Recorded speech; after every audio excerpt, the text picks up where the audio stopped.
Hey, Dr. McCann here, and I'm just dropping in to let you know why you might be having a hard time finding your hormones.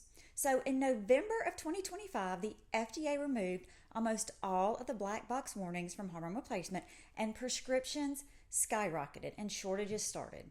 The black box warnings that were discontinued were all of these related to cardiovascular disease, breast cancer, and dementia. So, why did they do this? Well, as a matter of fact, in recent studies have shown transdermal estradiol may have cardioprotective benefits when taken during the window of opportunity, which is starting under the age of 60 and within 10 years of menopause. There's also evidence to suggest that it prevents dementia, and we know it's good for bone health as estradiol is now approved for the prevention of osteoporosis.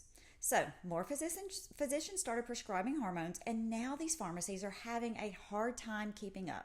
So, I think it's great that more women are being heard and getting the medication they need, not only to improve quality of life, but also their health. The problem I'm really seeing now is all of the women caught in the misinformation of the Women's Health Initiative and missed decades of hormone replacement therapy and are now dealing with the consequences and side effects of long-term hormonal depletion.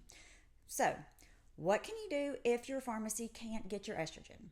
Well, number one, you can check with another pharmacy, like a smaller local pharmacy, and see if they have it in stock.